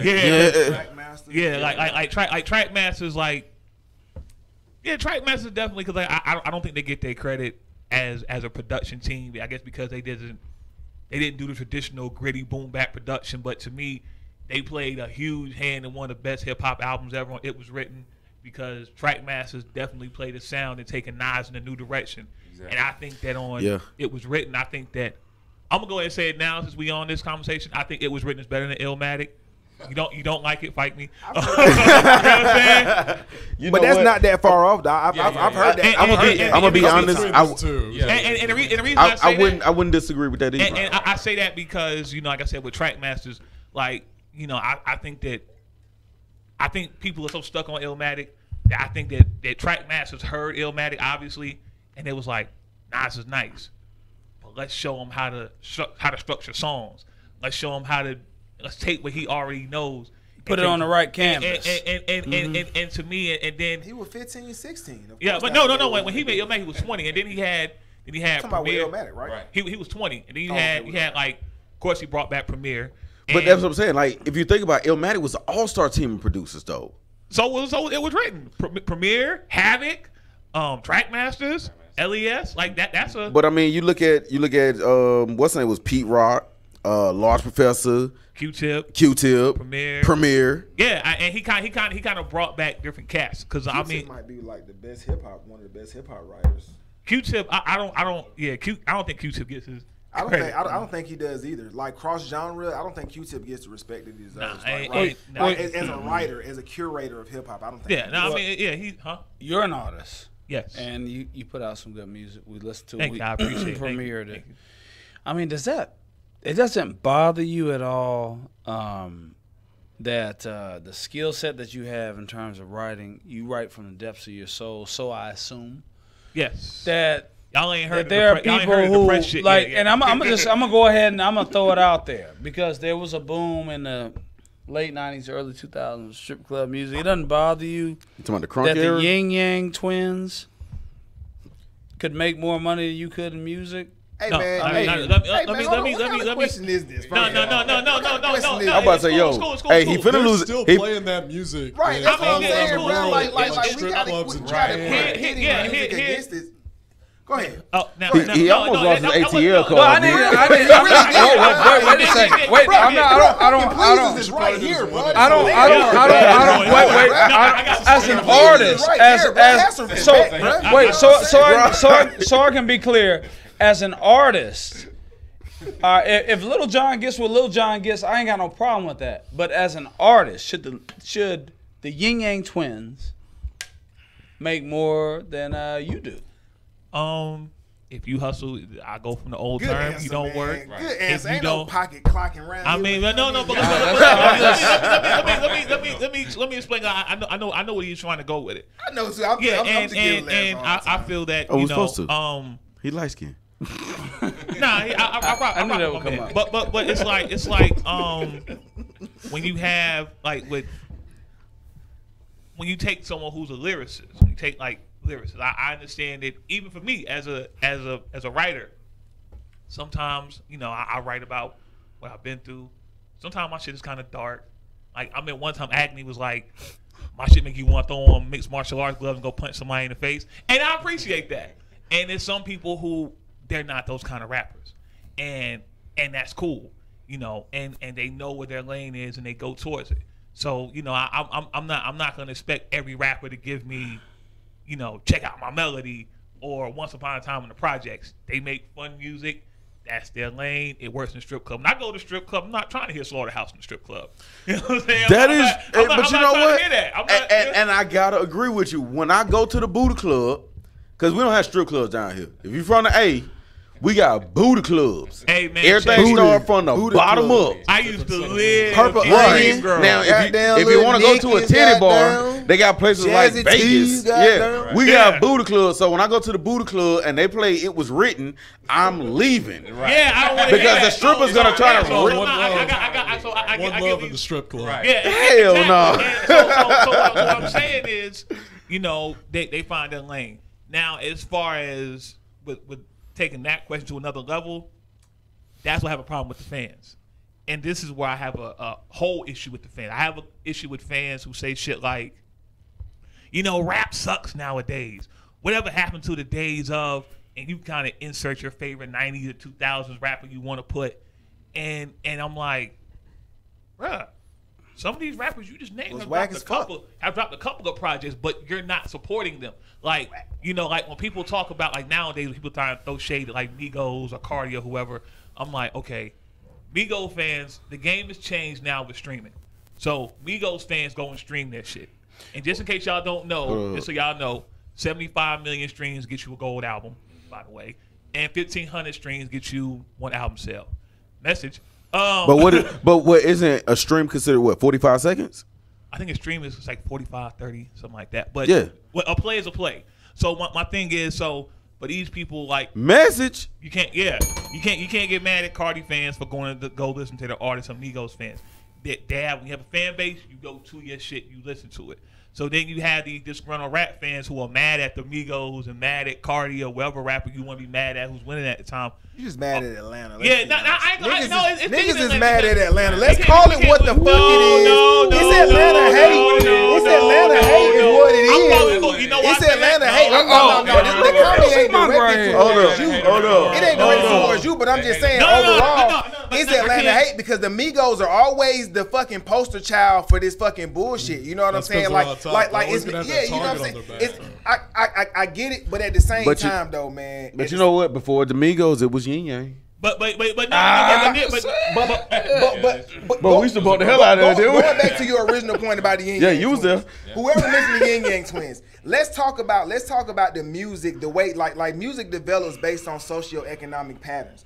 That's what makes country music. You know what I'm saying? Because it's one of those things, it taps into the emotions of where people are, like where they are financially, spiritually, and all that stuff. You know what? I kind of want to wonder what country fans are saying after they voted for Trump and then realize what really happened. Well, they probably kicking themselves in the ass. That's a whole other show. But the point about the Yin Yang twins and the Lil Jon movement was at the time, we were coming off, you know, we like the economy was steamrolling. Everybody had bread. Rims was getting bigger. You know what I'm saying? Like people was popping bottles. T-shirts and were getting shit. bigger. You know what I'm saying? Right. Like, you know what I'm saying? Like jewelry, all of that 5X. shit. The Yin Yang twins and Lil Jon and the East Side Boys, a lot of these artists were indicative of the times. You know what I'm saying? They calling me to come back to the streets. Yeah, AKA a sharp crease. That might have been the hardest song. I don't think that it's necessarily a stab at Atlanta. I get what you're saying. Hold on, bro. First of all, I've been watching the shows. I've been watching the podcast. I've been watching everybody's little web series. They come at Atlanta like Atlanta is not worthy of where we are right now, when the trajectory that Atlanta has created has been like 20-some odd years in the making. But if you want to throw Atlanta in there, to outside to the other 49 states, we're gay capital now. And Young Thug doesn't help that argument for music. They don't give us our credit for music. They throw that rainbow flag over the fucking state. When you never respected the culture in the first place, it's easy to find these little mitigators that don't really affect the culture directly, but you use that as a marker to basically put a shadow over the whole industry. And that's really not what Atlanta is. Atlanta is not indicative of its rainbow community. Well, okay, that's like 20 years of rap. All right, so because he missed like 2 decades. So compare, don't you remember so compare any of the new age rappers to the Dungeon Family movement. I get what you're saying, but I mean, what do we got? TDE to the Dungeon Family. Who? TDE. And them boys are nice. Oh, you talking about Kendrick now? Them boys are nice. They sick. I mean, and them boys are nice. And I'm gonna be honest with you. I take it a step to the other side. Great album. The ASAP crew. I fucks with the ASAP crew. Here's what's going. Rocky, Ferg, and them. Fergus, my man, but ain't nobody finna be coming after my city and my city. Chill. But look, no, I'm just facts, bro. Like I'm just not with it. You gonna Atlanta shit. You gonna give Atlanta the respect that it deserves, or don't come down here. Now this ain't got nothing to do with you. I never said But I'm saying, you telling me to chill. I was like, he from the South too. I'm speaking to the culture. You know what I'm saying? I'm speaking to the culture. I'm saying, don't come down here to break your shit if you're not gonna come down here and add to the culture. You know what I'm saying? This is the same thing that Dame Dash was saying about Leor and anybody else that comes in and appropriates the culture. Give to the culture. Don't just criticize. Don't scratch the surface and criticize when you know you need this has been going on for Hey, hold on. One second. J Mo Lee. The topic is the state of hip hop, where we at now, and you got to just kind of jump in where you fit in right now. You should have been here at 8. Where was your ass when we started? But that's been going on from the beginning. Appreciate you for tuning in, baby. Remember, you are a girl, right? Okay, let's example. This the picture's small. Hip hop has always been at a civil war. Because if you remember in '96, De La Soul stakes is high. Remember Maury Povich was in the video and he was talking about what's going on in hip hop. So it's not like the shit just started with it. No, the Civil War's been going on. Yeah, so the thing is hit. So we really want to be totally honest. Has nothing to do with Atlanta. Has nothing to do with Atlanta. It's big. No, dig. Let me finish. Let him finish. This is all lives matter shit. No, this is all lives matter. Let him finish. Hip hop. It's what this is. This is No. You need a hug. Hey, Lazarus, hug him, bro. He needs a hug. We coming off the 22nd anniversary of ATLians in this bitch. Now I gotta listen to this today. He was there, bro. I told you, but no. I got you. What I'm saying is, it has nothing. It's not like a lot of these kids now. When you look at a lot of these rappers who've blown over the last 10 years or so, especially now. Let's start with right now. A lot of these kids right now, they came into the point of hip hop where it's commercialized. Like for me, the first rap album I ever bought was Mobb Deep Infamous. Some of these kids' first album was probably like Franchise Boys. 2 different elements. So you know, it could have been Soulja Boy, but Soulja Boy is a goat in his own right. But even Soulja Boy said his first album was Get Rich or Die Trying. So let's start with that, and then it's like, wait a minute, 50 Get Rich or Die Trying? He said that. Damn, he missed something. So they came at a point where hip hop was commercialized and it changed a lot. So then you have a lot of these kids now, they don't understand about skill set. All they see is, let me say the most outlandish, craziest shit I can say. Let me do something that's going to catch folks' attention no matter how whack it is. I don't care. I'm getting paid. And it's not just an Atlanta thing. You got motherfuckers from other parts of the country doing the same shit. It's just that right now, over the last 2 years, some of the rappers who came out on top were winning. If we want to go to Atlanta, yes, some of the best that came out of here. Andre 3000. Is one of the greatest of all time. True. When we talk about production, Rico, like I said last time, Rico Wade is like in the Dungeon family. Absolutely. This is a good way to fix this conversation. Listen. Yeah, you gotta listen instead of like lounging, man. Give him a hug, Lazarus. Don't hug me, but I'm just saying, in my city, I'm gonna talk. Look, the nigga said talk bad about the A-Town. And we'll finish. But no, it ain't even that. But my thing, this between us isn't adversarial. It's just good content, and I like the flow. Yeah, I mean, I'm from the South too. People don't understand. That's the South right there. Hey, you from P. Pablo country? Yeah, P's from like the Greenville area. I'm from like Fayetteville, so I'm more. Well, he rep for the whole state of North Carolina with that song. But even North Carolina, we've had.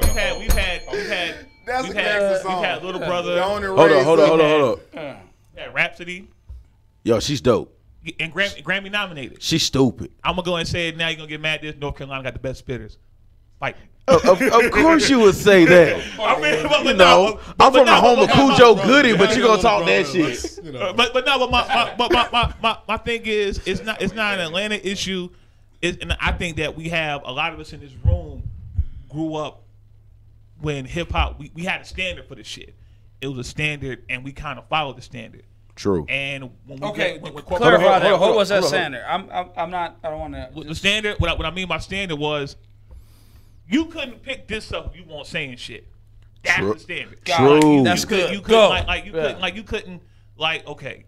when you did a song with Scarface. I don't agree. Hold on. Listen. Music on all spectrums. But think about the ones who really matter. Right now, we talk about our legends. We talk about. Hold on 1 second. J. Mo Lee, appreciate you. Appreciate you for stopping in. Donnie Brooks, appreciate you. All right, keep going, Slim. When we talk about the ones who matter, our legends. When we talk about Ghetto Boys, we talk about UGK. When we talk about Outkast, we talk about cats who were saying something. Like you won't gonna get by. How many cats have came and went who we knew the song might have been cool and we might acknowledge it, but they won't saying shit. It's a standard.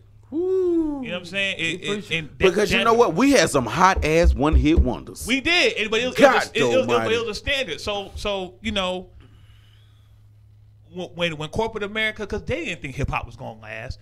They come on. In the beginning, they was like, this should be gone a few years. They said this shit 40-something years ago.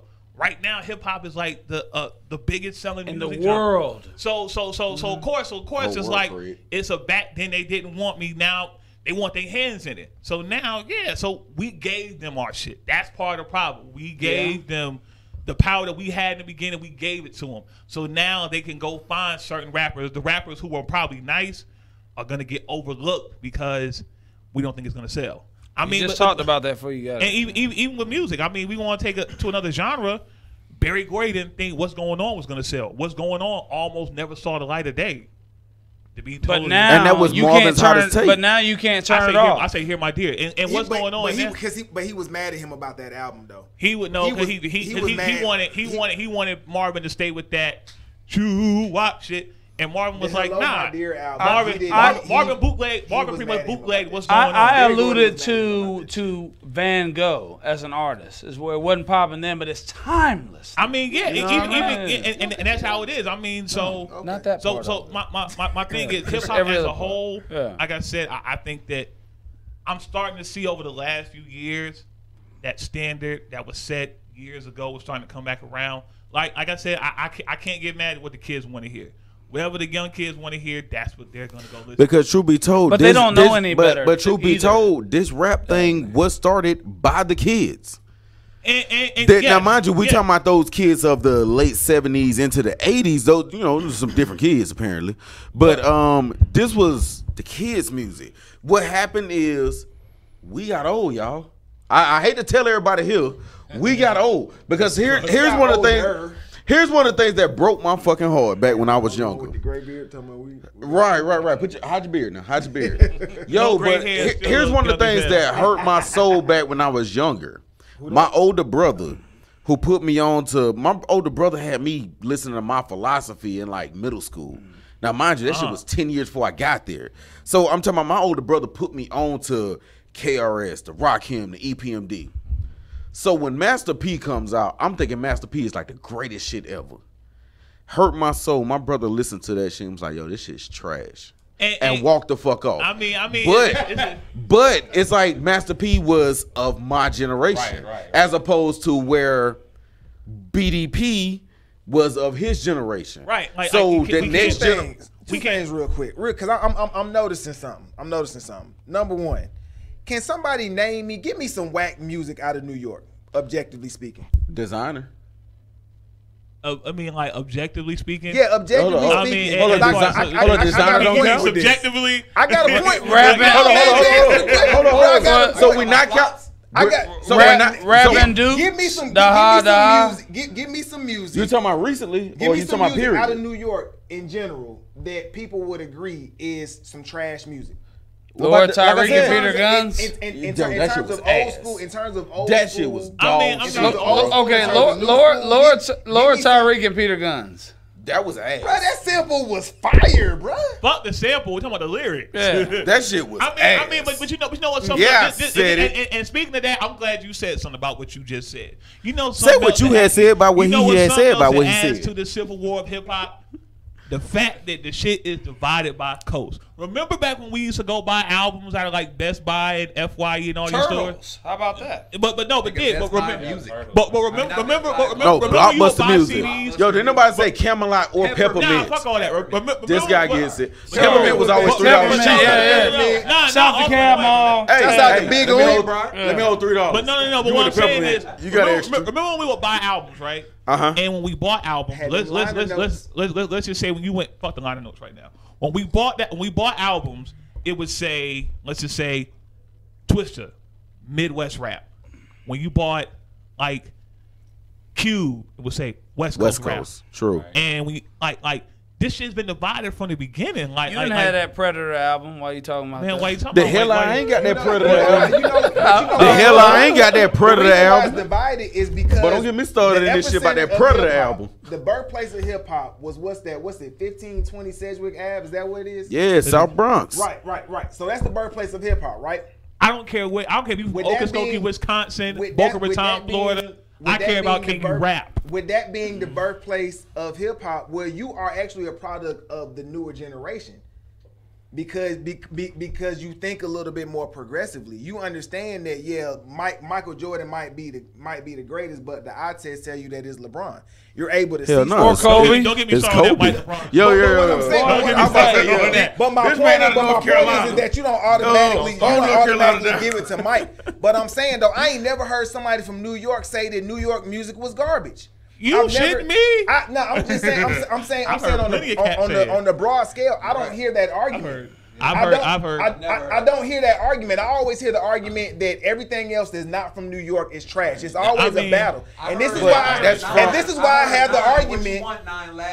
This is why I have the argument. Speaking of Nine, But Nine was the shit though. Speaking of Nine, got to do a plug real quick. Nine has a new album coming out September 9th. I actually interviewed Nine for my blog site, Weekly Rap Guys. Yes, it's called King, and I heard and the album has like Cool G rap. It's Chris going back. Rivers. Yeah. It's But kind of like a renaissance. my thing is, I really don't care where you from. At the end of the day, I care about when I throw this shit on, when I plug it, when I play it in my shit, in the crib or wherever I'm at, when I throw your music on, can I ride to it? I heard groups over in England, 4 hours. They were from London. Exactly. They not even. I don't care about masks. Yeah, I don't care about. And I hate. But that's but that's you know sad. what? Here's about where the I hierarchy, the structure. And that's the problem. Can I play devil's advocate to that? Hold on. Of course. Go ahead, Jess.